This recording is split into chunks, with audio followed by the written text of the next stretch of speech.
Hi everyone, this is Israel Jabasingh, the Director of Officers IAS Academy. The next session is going to be exposure to Indian Foreign Service, a very important topic, and for that we have a very senior officer of Indian Foreign Service who will be our guest speaker. We have with us Mr. Mubarak, IFS, who is Ambassador of India to Guatemala. He was also concurrently accredited as Ambassador of India to El Salvador and Honduras. Mr. Mubarak completed his Masters in Science from Center of Advanced Study in Microbiology. After that, Civil Service examination and got into the prestigious Indian Foreign Service in the year 2001. After completing his training in Indian Foreign Service Institute, he did advanced diploma in Arabic language from American University in Cairo. And then he served in several diplomatic missions, say Cairo, Jeddah, Dubai, and he also headed the diplomatic mission in Palestine. After that, Mr. Mubarak came to the Ministry of External Affairs and worked as a director and later as joint secretary and took care of this ASEAN relations. This also developed an special interest for sustainable development. So it's a pleasure to have a senior IFS officer with us today to talk about this Indian Foreign Service. Thank you, Mr. Mubarak, for joining us. Thank you very much, Israel. Thank you very much. So, you are a very senior officer who has spent almost 19 years in Indian Foreign Service. So, first we want to know how this hierarchy in Indian Foreign Service, what are the different posts they hold? At the outset, before I start with that, let me thank you for giving this opportunity. And also, I would like to share some vivid memories that I have had with you like 19 years back. So, I fondly remember the interview date when you finished and came and we met, and you were with bubbling enthusiasm and you told about how you managed the interview board at that time. And when they asked for your favorite book, you told that it was My Experiment with Truth, and how you replied and gave insights about the book. I still very much remember that. And becoming an IAS officer itself is a great accomplishment. After becoming an IAS officer, you followed your passion and now you are running this Officers IAS Academy. I congratulate you for all the success and I wish you best for a great future ahead. And thank you so much for the generous words and also our memory of 19 years before. Yes, thank you. Thank you. And let me start with the hierarchy and the growth trajectory in the Foreign Service. Like all other A group services, we after finishing the Mussoorie training, we go to the Foreign Service Institute in Delhi. And there, after finishing the training, now it varies from time to time. We did a 1-year training. Now it has been reduced. And after we finish that training, we are attached with the Ministry of External Affairs and given a designation called attaché to understand what happens in the ministry, how the paper moves, how the ministry gets in contact or in touch with missions abroad, how it acts as a hub and spoke. And people and officer trainees spend almost 3 or 4 months there before they go to their respective language training. So they, after finishing training in the Ministry of External Affairs, they go to a particular country. When you are doing your training in the Ministry of External Affairs, you are asked to choose a particular language. As a Foreign Service officer, you are supposed to master a particular language, and based on the language you choose, you go to a particular country. If you choose Japanese, you go to Japan. If you choose Spanish, you go to Spain. If you choose Arabic like me, you go to Cairo. And so you go there and you start your career in the foreign country as a third secretary. That is the starting post when you are actually a language training. And during this process, it could take languages like Spanish or French can take lesser time. and languages like Chinese or Arabic could take more time. You are supposed to master that language and also pass an exam. So this is the period when you are called a language trainee or a third secretary. The moment you pass the exam, you become a second secretary, where you have an independent function and you become a functional officer. You could be manning a political division or an economic or a commercial division or a culture division. As per the advice of the ambassador, you would be given a particular division to handle when you become second secretary. So your level starts at third secretary, then you become a second secretary, and being after almost for 7 years as second secretary, then you become a first secretary. The first secretary can be roughly equated with the deputy secretary rank officers in central government. And first secretary is a key post when it comes to missions abroad. And after finishing few years as first secretary, when you become a director, it is the equivalent rank in missions abroad or in embassies and high commissions abroad is called counselor, which is equated to the rank of a director. And then you spend few years as director, and when you are promoted as a joint secretary in the system of the central government, you take the rank of the minister. In some of the missions which are large, the minister rank exists, and in others it is either deputy chief of mission or deputy high commissioner. Then in smaller missions, when you are joint secretary, you can still become an ambassador. For larger missions and more important missions, it is either additional secretary rank or secretary rank. So this is roughly, you start as third secretary as a language trainee, then the second secretary, first secretary, counselor, minister, DCM or deputy chief of mission, and then the ambassador. This is roughly the hierarchy outside India. And in India, in the Ministry of External Affairs, starts with under secretary, deputy secretary, director, joint secretary, additional secretary, and secretary. So it is roughly like any other ministry in the central government. You have the same hierarchy in the Ministry of External Affairs. I hope this gives some clarity regarding the hierarchy. And in between, you'll be shuttled between Ministry of External Affairs and foreign missions. Yeah, right? That is generally if you do 2 postings abroad, that is 6 years if you spend abroad, you come back and spend roughly 3 years in the Ministry of External Affairs. Okay. Now, the given scenario for last 2 decades, I think, now we want more and more investment in India. For that, we hear that IFS officers play a crucial role. So what exactly is that role? How you raise investment for our country? So, like at least since economic diplomacy has become the mainstay in many of the missions abroad, and foreign service officers play a key role in bringing in investments.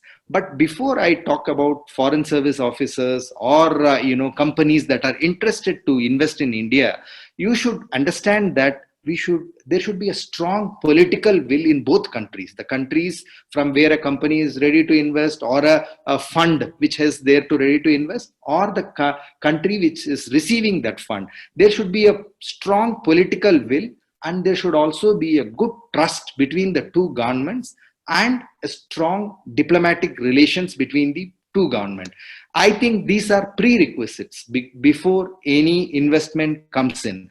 And then, as an embassy, we do a lot of branding of India, its strength and how important it is, its market size. We keep doing this to promote investments, inside investments. And if you see, all the embassies outside the world are the eyes and ears of the government. And we look for opportunities outside India, and we connect with the opportunities that are available inside India. So like you said, I was for 3 years director and then joint secretary at the later stage in the Ministry of External Affairs in the Southern Division. I will give you a few anecdotes which can be more useful to understand this scenario. So in my division, we also handled Australia. Australia has a large pension funds. They have trillions of dollars of pension funds which are invested outside the country or inside the country, which can give returns. So I had closely watched how our High Commission in Australia, in close contact with Ministry of External Affairs' Economic Diplomacy Division and also with Invest India, they charted out the then High Commissioner, Mr. Suri, was very keen on how to bring investments into India, and so I was aiding him or assisting him in this in his efforts. So we went to Invest India, we went to the MEA's Economic Diplomacy Division, and then even Ministry of Finance. And then he took out the list of greenfield projects and brownfield projects that are available for investments, and then he connected this with fund managers in Australia. So this worked out very well, and then slowly, these fund managers started traveling to India to understand these projects or what are the available, projects that are there, and started, working on this. So it was fascinating to see the process, how a mission or a High Commission is able to connect between where the funds are available for investments and where the opportunities in India are there. I will add one more, which is relatively, which is relatively linked to my job. When National Investment and Infrastructure Funds, when they were seeking funds from outside, basically for highways, ports, and other things, so it was, the ambassador in Abu Dhabi who played an instrumental role to bring around $1 billion of fund for NIIF. Again, all this is preparatory, and a lot of preparatory work is done. And ultimately, it is the political will and the strength between the two countries and the relation and the chemistry. It all matters. And what we do is a lot of groundwork, which helps in bringing in investment. So Abu Dhabi Investment Authority invested $1 billion in NIIF, that is National Investment and Infrastructure Fund, which is equivalent to 7,500 crores.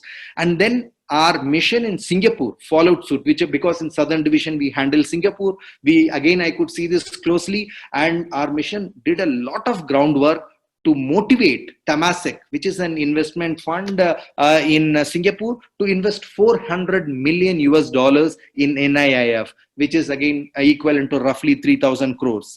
So this is a huge amount of investments coming in.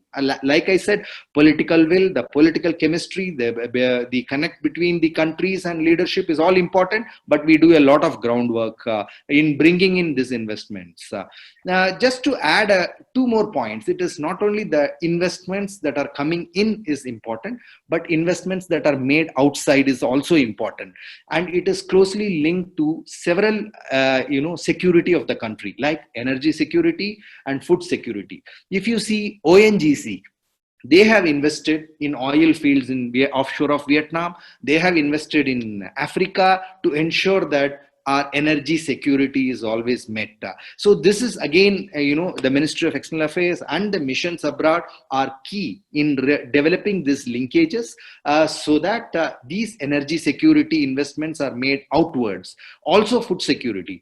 You would very well know that India doesn't have much of phosphate resources, but the IFCO or the fertilizer plants from India have invested in Oman, Morocco, Jordan, where phosphate is available. This ensures that the food security of India, the farmers get quality fertilizers without interruption. So outward investment also matters. I hope this gives you some clarity about investment. So as an ambassador, or the mission's role is two-way: one, bringing investment into our country, and also bringing investment from our country to that country also, so that we get in return. Absolutely. Okay. Now, whenever we think of IFS, immediately what comes to our mind is those parties, the high-level parties. What exactly happens? And it is a part of official thing. And whether the government of India has to host, every mission has to host this many parties and all. This is something, which always attracts a lot of people. But as you would know, there is a very famous say, which goes like this. More business deals are done in networking dinners than in boardrooms. you know. True. So you when you are outside the country, you are handicapped in many ways. You don't have the kind of resources that you have in your own country. But one thing, you are always, the government of India which has ensured you, is that they have motivated people to invite people to their homes. See, this is an ice breaking thing. You can have hundreds of meetings in an office, you can have hundreds of meetings even in a restaurant outside, but that is not equivalent to your home. When you bring somebody to your home, and when you have that personal touch, that person will never forget these meetings.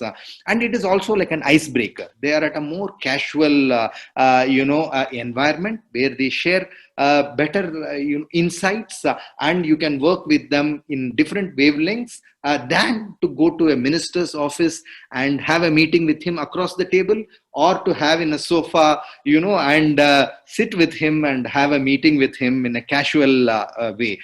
So this is called a representational grant or representational purpose, where every diplomat will have a representational area which can hold maybe 10 people or so, at least, even at the level of second secretary. So it is encouraged that you bring people to home and then host them the Indian food. You can't imagine the kind of attraction that Indian curry and flavors have with foreigners. So when you actually, and the hospitality itself, when you actually give that hospitality, then it is an icebreaker. You are able to deal with them, you are able to converse with them, you are able to engage with them in a better wavelength, and with a deep and a very interlinked chemistry. So this is basically what the concept of parties are about. This is nothing more flashy or less flashy. It is about, I have heard a lot of stories from my colleagues, and I myself have done. In the same residence, I have invited the vice president of this country, and now, and the economy minister, which is, then it gives you a lot of, what to say, the chemistry and attention. So it is easier to go and meet them again, and they always fondly remember these parties. So yes, I think it is a part and parcel of our job, and it has it gives you immense results. Now, so once I was remembering, in Labasna, Mussoorie, there is one session called Shishtachar, means how to eat and all. How to eat, how to handle spoons, that fork, everything. So, since you people are dealing with the external affairs and in foreign missions, so whether you are taught, is there any separate module for you people in your Foreign Service Institute for this Shishtachar? Absolutely. When we start with the Foreign Service Institute, we are given some training of how to use, all the cutlery, crockery, and glassware, how it should be arranged. We have specialists from, good catering institutions and five-star hotels who come and teach us. It does help us a lot in the initial stage. Okay. Now, you see, your senior officer, you would have handled so many VVIPs, say President, Prime Minister. Now, when they all visit to, say, they are visiting Guatemala or any place, what happens behind the scenes? Okay, how that negotiation, what exactly? Because we only see few clips, and the heads of both countries, they talk to each other. But what happens behind the scene? See, okay, VVIP visits are most important element of any foreign relations that we have. We call it at summit level. That is the highest level where things happen. So, in most of the countries, if you see, the leaders wield a lot of authority, and several decisions that cannot be taken by bureaucracy are taken by leaders. And if you also see, like in my case, I was very lucky to handle at least 10 incoming VVIP visits. And I was also lucky enough and to be a part of the Prime Minister's delegation when we had delegation level talks. So, they were it gave me a lot of insights. And if you see nowadays, even VVIPs, they travel with a business delegation. It is not that they come alone, they come with business delegation, which can explore opportunities and find business linkages. A king of a country who came in 2006, before his visit, our bilateral trade was around 15 billion US dollars. After his visit, it became 35 billion and then reached 50 billion US dollars. That is the kind of importance of VVIP visit, because it can turn around things. And another case I can tell you, when our own Prime Minister visited one of the countries, one of our IRCON projects was stuck for a long time in the bureaucracy, and he was able to tell the Prime Minister of the other country that this project was stuck, and in a week it was cleared and we were able to sail through. So these are the elements which gives a lot of a strength to what VVIP visits are. But to again give you some to answer your question, so when a VVIP visit happens, the agenda is set in advance. So both the sides have an agenda, and they have a delegation level talk where the whole delegation, if there are 5 areas of discussion like commerce, defense, space, you call all the officials, key officials of that ministry or key ministers of that ministry, sit across the table and agenda wise we discuss. But after that, the sky is the limit. Both the leaders, when they are separate, when they are alone, they can discuss many topics which actually can't be structured by bureaucracy. It is not only for India or for any other country. This is a way we can do a lot of ice breaking and find out solutions to many of the issues that are at stalemate. So this is in crux. This is what there is an official delegation level talks, and there are umpteen number of opportunities for leaders to informally interact, which is also used to take up issues which have not been settled through bureaucracy or through official channels. We also see when leaders meet, there will be one translator. Yeah. Whether the translator is part of our mission, whether they work in our mission, or they are called for that summit alone. See, we also have a cadre called interpreter cadre. So the Ministry of External Affairs itself has language specialists across all the languages, and most of them are in-house. Because there are a lot of confidentiality in what we deal with, so it is all in-house. Most of them are in-house. They are mostly, they have mastered their language in Indian universities, and they write an exam and they become interpreters, professional interpreters. Okay. Now, what are the core objectives of our country's foreign policy? Okay. See, core objectives, if you ask me, the first core objectives is to secure our national interest. So be it our borders, our territorial integrity, or countering cross-border terrorism, or securing India's energy security, food security, or even cyber security. These I can categorize as the number one, as the national interest, to secure our national interest.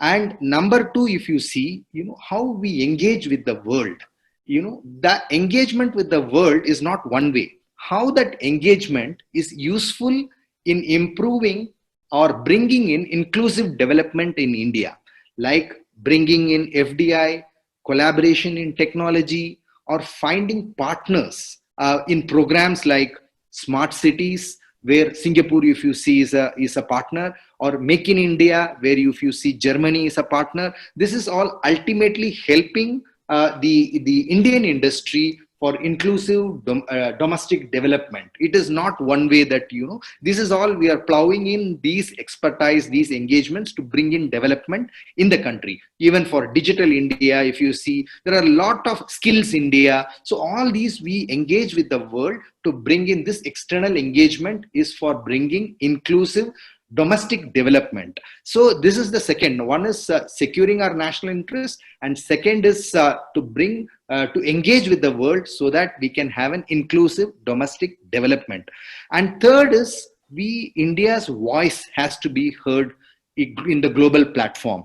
See, be it in the area of terrorism, be it in the area of climate change, disarmament, or even non-discriminatory global trade practices that we see. In all this, we have a voice and it should be heard. So that is one of our core principles. And the last I would say is to engage with the diaspora. We have a 30 million diaspora, which is both, if you see the overseas citizens of India who have gone to other countries and nationalized, and also NRIs living outside, to engage with them so that we bring maximum benefits for the diaspora and also bring maximum benefit for the country. So in short, I would say these four are the core objectives that I see of Indian foreign policy. Now, when I was preparing for civil service, or now when I teach also here, see, we always see there is a bilateral relation. We study Indo-US, Indo-China, Sino-Indian, or Indo-Bangladesh, Indo-Pakistan, and multilateral, say SAARC and all. Now, what is this bilateral relation? How it evolves? What is the role played by people like you? See, I think that is the core bread and butter of, diplomacy. Yeah, engaging with countries and developing bilateral relations with countries. And multilateral is like UN or BRICS or all this together. And it evolves with our shared interest and our shared values. This is how, the countries, because they also have a national interest. If we have a shared interest and shared values, our relations evolve and become stronger and stronger. See, just to give you some, example, if you have a very simple relation with a country, you will trade with that country. Okay, I have rice which I can sell at a particular price, I will trade with them. But the moment the factors of those terms are not favorable, I can change it to some other country. But the next level, if you see, is investments. So you invest in the other country and that country invests in you, which creates linkages, which strengthens the relations. If you take it to one step further, then joint ventures, which is like you collaborate in technology, you do many more things together, which strengthens the linkages further. So if you see, when this relation evolves, the apex is called the strategic cooperation. So when a country, in normal parlance, you have political relations with countries, you have economic relations with countries, and you have cultural relations with countries. These are, in common parlance, these are the normal factors or variables in which you operate. But beyond that, if you start cooperating in defense, if you start cooperating in security, if you start cooperating in civil nuclear programs, if you start cooperating in space, counter-terrorism, this gives it a strategic dimension, and the bilateral relations will evolve into a strategic cooperation or a strategic partnership. So this is how a bilateral relationship evolves between countries. Now, you are one IFS officer who has spent in foreign service almost 2 decades. Now, so any important or memorable events where you are involved in one foreign policy decision of our country? See, as I said, the 3 years that I was in Southern Division, where we handled all ASEAN countries, Australia, New Zealand, and also the Pacific Island countries, that was an eye opener. It really gave a lot of insights on what happens, how foreign policy operates, and we were continuously at all levels. We were contributing to this, and it was churned out. Our Act East policy, or so many things. We were actively involved in promoting Act East policy, because all 9 of our countries were ASEAN countries. But if you ask for a memorable thing, that is the evolution of the Indo-Pacific policy of India. So this policy evolved when I was in Southern Division, and it emanates from Southeast Asia. That is the crux of the Indo-Pacific policy, where India sees from the Eastern Ocean of Africa to the Americas as one inclusive area, and treats it as one inclusive area. the if you see the high point of the evolution of this Indo-Pacific policy came when our Prime Minister went and spoke in Singapore at the Shangri-La Dialogue on 1st of June 2018. When I was also there, I was sitting in that meeting. But as it evolved, I also contributed, I also learned, and it evolved during my times. I could see how partners like several other countries with similar values contributed to it, and it was one memorable policy that I was also involved in. Now we hear some places embassies, some places high commissions. Now what is the difference actually? See, basically all the Commonwealth countries where we have embassies, they are called high commissions, and the rest are called embassies. So when Commonwealth was still, in the beginning days, this was named, and that is how it continues to be. So basically, Commonwealth country, if you have an embassy, it's called high commission, and in other countries, they are just embassies.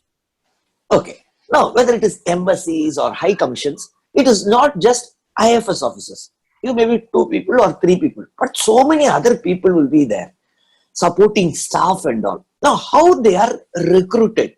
If someone who sees this program wants to see, other than IFS, is there any other way to work? Yeah. See, like all the staff selection commission exams, steno. See, we like you rightly said, you can hardly have 2 or 3 IFS officers. The rest are all supporting staff. When they write the staff selection commission or steno exams or other subordinate services, they give a preference, and if their preferences are, if they get what they wanted, and if their ranks are good in other exams, they land up in MEA. And they also are they are also like, they do 2 postings abroad and then go back to headquarters, where they are also like section officers, assistant assistant section officers and other things when they are in MEA, and when they come out they are called attaché or assistants and others. So that is how it operates. It's the same central government exams that they take, and that is how they come outside after they join. They basically are MEA staff, and keep going around from missions and posts abroad. Now, from embassies and high commissions, how frequently you interact with our Ministry of External Affairs, and what is the nature of reports and all, whether how frequently you have to send reports, what will be the nature of those reports? See, as I said, we are the eyes and ears, because, not to boast something, because nowadays you get everything on Twitter, and, you like, it's like, before we know sometimes, just to give an anecdote, I handled the Hajj operations, which is one of the largest operations of government of, not one of the largest operation of government of India outside its borders. So at one point there was an accident, and I was just staying one street away. I could hear the ambulances going, but I was still trying to collect the information exactly what had happened. But my secretary called on my mobile and clearly told me that this has happened. Go to that particular place and give me a better report of what is happening.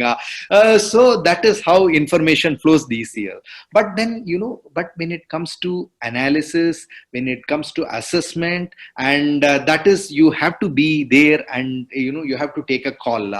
So in many countries, you have opportunities, you have threats, you have so many things happening, and generally if you ask for, we send weekly reports. That is very normal in nature. The political developments and other developments, economic developments and other things, it is a very normal. But we send also important dispatches, which are assessments of what is happening, and what are the opportunities for India, or if we have to be alert about something. So these are assessments and dispatches which are also very important, and based on which Ministry of External Affairs reacts, and these are the 2 major way we report. And also for commercial purposes, you have a commercial wing in every embassy, and they report to the Ministry of Commerce and the Economic Diplomacy division in Ministry of External Affairs about routine exports, the queries that come, the delegations we attend, the delegations, business delegations we receive, what are the facilitations we do. So this is all put in in a nutshell and given to the Ministry of Commerce and the Economic Diplomacy division of India. That is how it is done.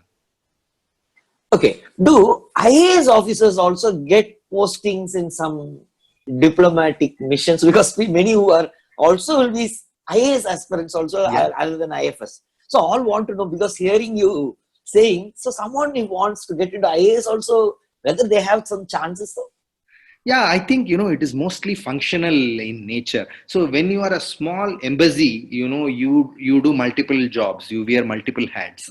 But as the missions expand, as our relations grow, and your personnel also, they also start growing. So I have seen many IAS officers from the Ministry of Commerce being posted abroad for commercial posts.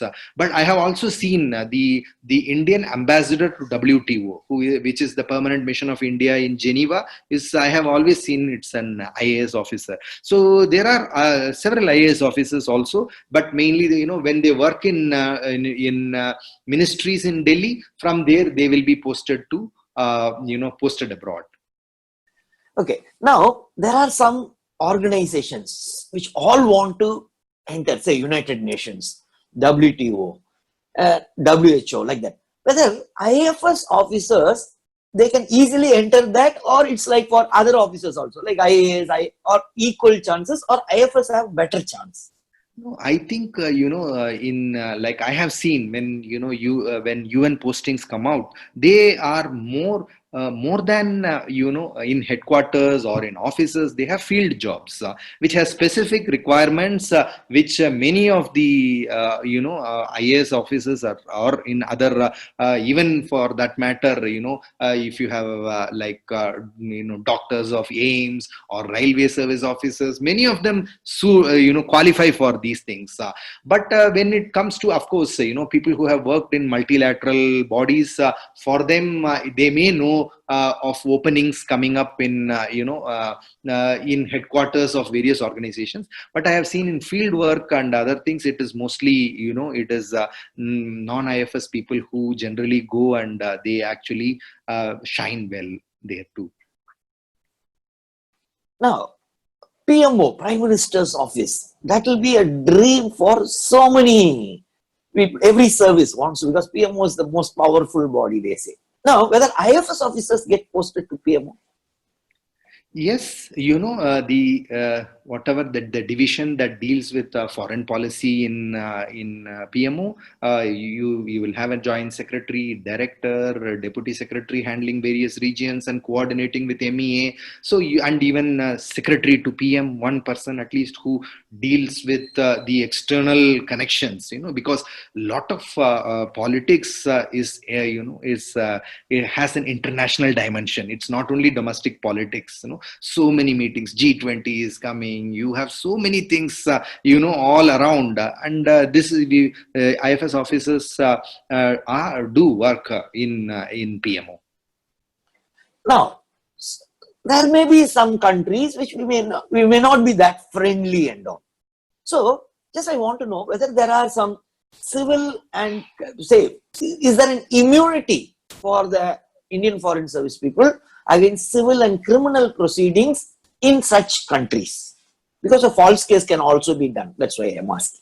No, yeah, diplomats are governed by the Vienna Convention on Diplomatic Relations, this 1961. So there are some, you get immunity. Maybe, in an embassy, it is much more than a consulate, because consulate is consular, and in embassy, you do political, job. Yeah, since we are governed by the Vienna Convention of Diplomatic Relations, there is, there is some kind of immunity, so that people can also feel secured, like in case, like as you said, something is there, they may be, in the back of their mind, they may have this secured feeling. Now, one more thing I want to know is, see, IFS means they get a lot of salary. Okay, is it true? And because you get in dollars, okay, definitely your expenses will also be much higher, which we do not know. But whether that salary is tax free.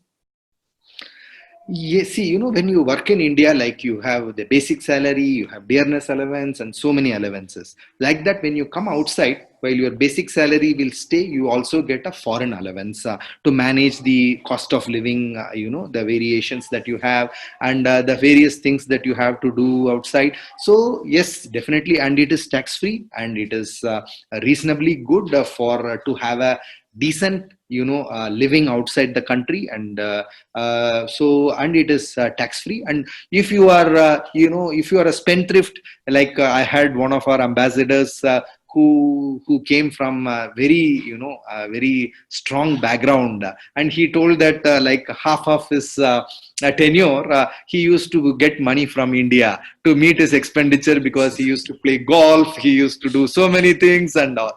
So if that is the case, if you are not a spendthrift, and if you can manage well, you can definitely save better.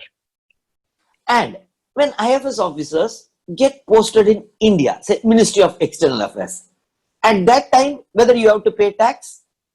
Yeah, of course. We are treated like anybody else, and you have to pay the same taxes like any. When you are in MEA, you are like any other joint secretary of any ministry. There are no concessions. Nothing is there. It's primarily, functional. Yeah, whether it's IAS officer or IFS officer, when he is posted abroad, he has the same privileges and other things. When you go back, you are at the same level as anybody else. And do IFS officers get posted in the United Nations? Yes, but to just give you, see, that is again like UN keeps publishing the vacancies. They have several levels, and they keep publishing their vacancies. If you have the required expertise, and if you can do things well, you can apply for these jobs and go. But more importantly, if you see the PMI, or the Permanent Mission of India in New York and Geneva, these are the places where our diplomats work, and they work in close coordination with the UN. So if you are working in UN is something different, and working with UN is something different. Working in UN, you will have to apply for the openings, and we will have to go. And then with UN is like you work in PMI, and then you can work in New York or in Geneva, and you can get involved in all multilateral decision making. Like 21-22, India will be in the Security Council, and PMI will be bubbling with action. Permanent Mission of India in New York will be bubbling with action. So that will be a great place to work for the coming 2 years. Okay. Now, one more thing we keep hearing is, if someone works in United Nations for 5 years, consecutive years, after that they'll get pension. Is it true? I have heard of this. They get a good pension after when they complete 5 years or plus in the UN. I have seen some of our colleagues who have been there, and who have continued to be there and get a good pension. Yeah, it is true. Okay. Now, as an IFS officer, see, there are people who are seeing from across India this particular session. Now, they want to know what are the various roles and responsibilities. Of course, you have briefed a lot of things, but still, roles and responsibilities of an IFS officer. See, like I said, in Delhi, you formulate policies, foreign policy. You are part of that system, whether it is bilateral or multilateral, and you also you now take part in national security, counter-terrorism. There is even a new division now for emerging technologies. India is like they want technology from outside, so that we can collaborate with friendly countries and get those technologies to bring rapid leapfrogging and development in India. So we are involved in all this, be it like when you are outside, you promote the country's interest.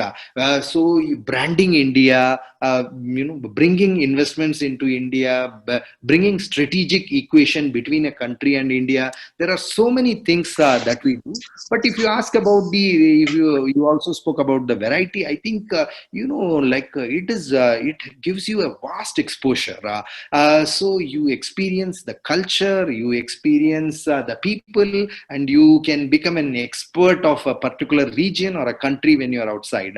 And if you see, if I will give you some brief background in headquarters. If you see the MEA, you have divisions which handles bilateral relations with country. Like I was in Southern Division, which handles mainly ASEAN. Northern Division with Nepal, Bhutan. You have PI Division which handles with Pakistan, or East Asia Division which handles with China, Japan, Korea. So you have several divisions which handles bilateral relations. Then you have multilateral divisions which handles relations with UN, BRICS, all this SARC, BIMSTEC, these things. You have multilateral divisions.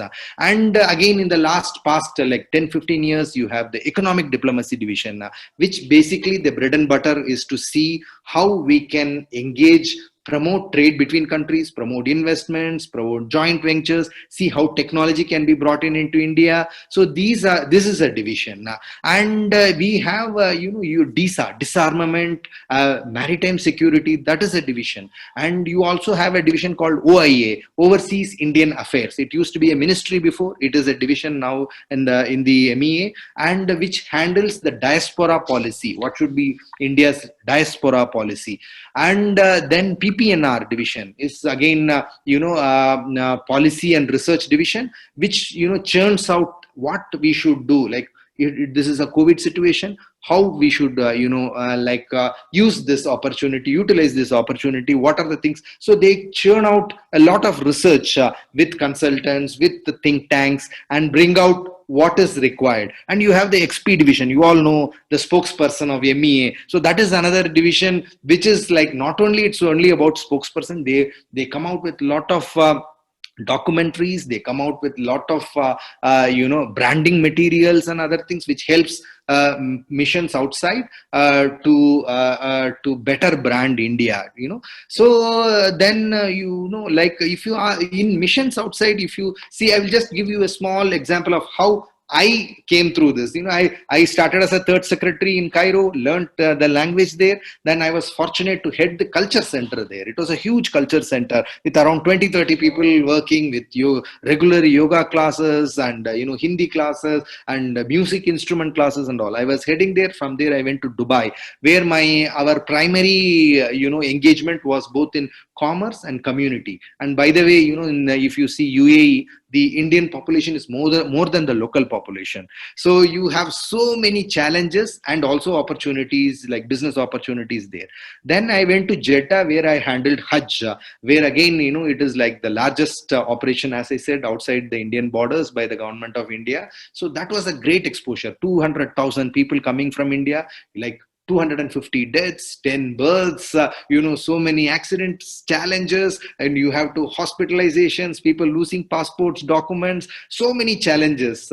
And then, then as a director, I was and joint secretary in the Southern Division, I really enjoyed, like VVIP visits, being part of, delegation, which comes from the Indian side, going abroad on niche areas, like, if there is a particular like lot of like Singapore alone, I was able to go for 5-6 times, like small issues that we can discuss, sort out with the Singaporeans, or Thailand, or even Australia, Fiji. So many, even I, at that time I went the former EAM, she had this outreach program. So I could go with Minister Piyush Goyal for 9 days. We went to Australia, and then we went to Solomon Islands and Vanuatu. I don't know, like these are small islands, but we never had a high level visit, but we were able to go there to, this was like diplomatic outreach.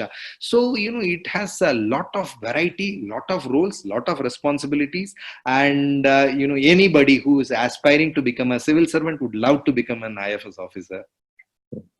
Now, one thing I cannot forget is food. So again, it is coming into my mind. You told you have hosted so many people in your house. Now, who has to cook food?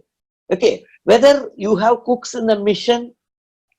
See, that is a very, many people who come from India be it an IAS officer or an army, lieutenant colonel who goes as a military attaché, they expect many things that they have in India, which is not possible when you come out. You have to sacrifice certain things and you will get certain things. So one is that you can't have you can't have the luxury of having too many people around you, which is you are entitled for a cook to bring a cook, but it is not also very easy, because to make, like a country 15,000 kilometers away, to bring somebody and to motivate them and have them is not very easy. So but here my wife is a homemaker, and we have locally two people to assist her, and we try, and while she guides, you have to do, but then she has a major role in it. It's not that you can get people to cut, mix, do things, but the whether it is tasty or not is in her hands. Whether it gives the Indian flavor, the spicy flavor or not, is in her hands. So they play a major role. The spouse of an ambassador or any diplomat, they play a major role, which is which may not be very true in postings for people in India, or even when I am posted in Delhi, she is much freer than what she does here. So that way, they have and they have to have engage. They have a diplomat's spouse of association, where they have to use that opportunity and position to project India, and to project India's culture. So many things they have to do. So that way, we will have to. It is like while you also enjoy several things, we will also have to contribute as a family. Understood, understood. Now, one more thing. See, when an IAS officer, or other than IPS officers, because they should be in uniform, other than that, when I was in service, say, if I don't dress properly, people will not say bad. They'll think, oh, very simple man. On the other hand, you people represent our country, so you cannot be casual. So, what I want to know is whether you get some dress allowance and all, because you are representing our country. Yeah, see, you can't have a zero sum game. You don't get but as I said, we should not complain at all. So you don't get a dress allowance when every 3 months or 6 months or something, but you will have to dress well, you will have to be elegant, you will have to be that, you have the resources for that. Though there may not be a special allowance for it, but there is definitely enough resources to dress appropriately, and to represent our culture. And it is for me or my spouse, we will have to be well dressed and look appropriate wherever we go, and we will have to invest. It is like an investment. You will have to do that. Now, when we see these foreign dignitaries meeting each other, they exchange gifts and all. Say, gifts from which is unique of our country, we give, and receiving and all. Is there any separate budget for that? See, yes, whenever there is a protocol division, which is huge, and they handle it at whether it is a ministerial visit, whether it is a secretary level visit, or a prime minister visit, or a president's visit. There are separate budgets, and separate gifts are done. But the main thing here is, if you ask for the basis, then it is like I will give you certain insights, because it's again very interesting. When I was in Delhi, it is like we look for civilizational connect, and that becomes the basis for gifts. I had seen a lot of our at the VVIP visits, when it is to Southeast Asian countries where Buddhism, whether it is a Buddhist majority country, we take a Bodhi tree. That is like cherished by people. And I was in Saudi Arabia when Prime Minister visited Saudi Arabia in 2016, and he bought a model of the oldest mosque in India and it was gifted to the king of the Saudi Arabia. It is the Cheramon Mosque, which was built in the 7th century AD. So this is something civilizational connect, whether it is Buddhism or Islam or Hinduism or various other things maybe. So this is something, the crux, which motivates so that people they can really relish these things. My last question. Now, you are the Indian representative, whichever country you are. No, a lot of Indian diaspora will be there. For what all they come to you? What all, how the interaction is? When problems comes out, what exactly happens there? See, like I had spent a lot of time, Arabic is my language. I had spent a lot of time in GCC countries. So, let me give the multi-dimensional aspect of diaspora. And when I was speaking about our core objective, I also told that one of the four objectives is engaging with the diaspora. So, if you see, on a global basis, we have around 30 million diaspora, which includes both OCI, that is, these are citizens, but Indian origin people, and around, NRIs also.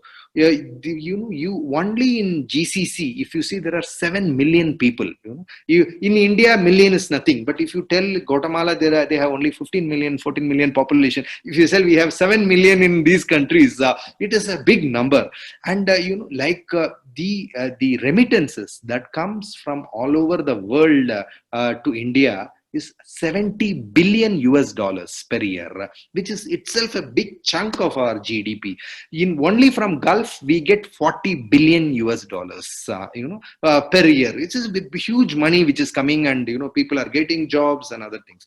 Having said that, there are a lot of issues with people. So I used to always tell this, even 7 million in GCC. Even if 1% of people are in problem, it will amount to 70,000 people in problem. The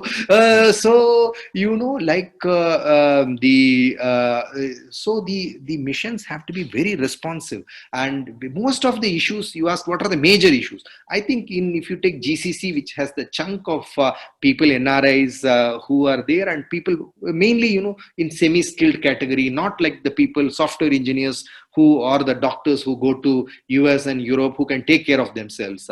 So the main issue is labor related issues. They get into labor contracts without much knowledge. They get into problems, and they can't go to judiciary or address their problems, because they have these countries, all the judicial proceedings are in Arabic in GCC countries. This person doesn't know to communicate with them. He can't manage himself. So the role of mission is very important in supporting this. Over the years, we have strengthened ourselves, and we have started supporting the Indian community, especially the vulnerable community, when it comes to labor issues, when it comes to human rights issues, so that if they have the proper support, if they have proper legal counseling or legal support, or somebody who can take them, give them translation, or give them a draft in representing in in a labor court, then it strengthens them. So this is something which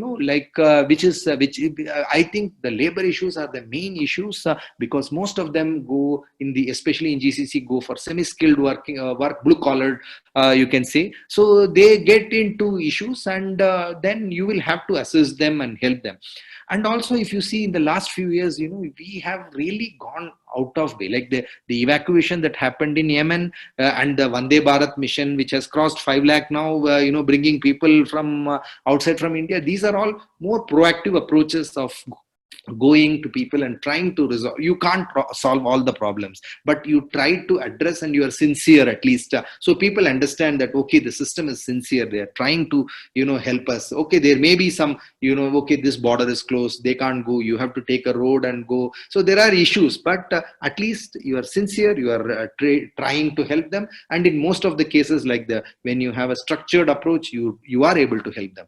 So if you ask me, there are a lot of issues when people, even like marital issues are something which has propped up in especially in countries in US and in Europe. You see that a lot of women have marital issues. They don't know how to address it. These are because you are in a foreign land with a different culture, and where they need the support of the mission to address these issues.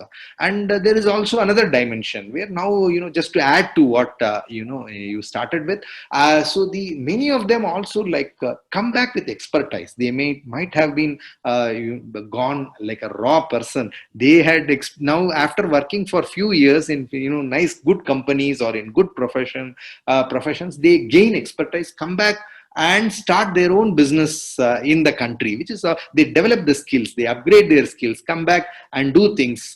So that is also a great aspect that I keep seeing now when it comes to diaspora. Now, 2 decades before, you were a civil service aspirant. Now, people who are seeing are from across India, they are watching, this competition, stress. No, and many of them will want to choose foreign service as the first choice who are seeing. Now, can you have a message for them? What do you want to tell them? See, like me, until I passed and got civil service, I never met a diplomat in person. So we know very little about foreign service, because out of sight is out of mind. You don't see people. You see a collector, you see a superintendent of police, you are inspired. You never see an ambassador, in walking in front of you, or you never see a consul general or so it is like, but if you are a person who want to explore the world, if you have want to have an international exposure and experience, I think there is no match for foreign service. It offers you so much of things, and sky is the limit. You want to, every country you go, you have something to learn. You can pick up things, and I have seen colleagues who have just become experts in different areas, and they flourish. I think foreign service has a lot to offer. It's one of the best services. If you give me another option, I will again put foreign service as my first option. So it is like it is something that really motivates me. I have not, and there are a lot of varieties, and sometimes when you come as an ambassador, you can actually sketch your own map. So if you are interested in commercial diplomacy, your focus can be on commercial diplomacy. Like somebody who is very interested in promoting yoga can only start that. So you can sketch your map. You can if technology or robots or agriculture, for that matter, anything that if you have a specific area of interest, you can just put you can trust your energy and other things, and you can expand your vision and become an expert in it. So I would say that it gives a lot of exposure, and you will learn a lot of things. You will get a lot of knowledge, because traveling itself is knowledge. And it's not like a tourism. You are just soaked in a culture, and you appreciate that. So that way, it is really a great exposure, I should say. Thank you so much, Mr. Mubarak, for sparing your precious time and sharing your immense experience and knowledge with the future civil servants. Thank you so much, Mr. Mubarak. Thank you very much for giving this opportunity, and pleasure to be at your platform. And thank you, and best wishes for all the civil service aspirants. And again, I would suggest that you should think of putting foreign service as your first option. There is a lot of things to know and a lot of things to learn. Thank you, and Jai Hind. Thank you.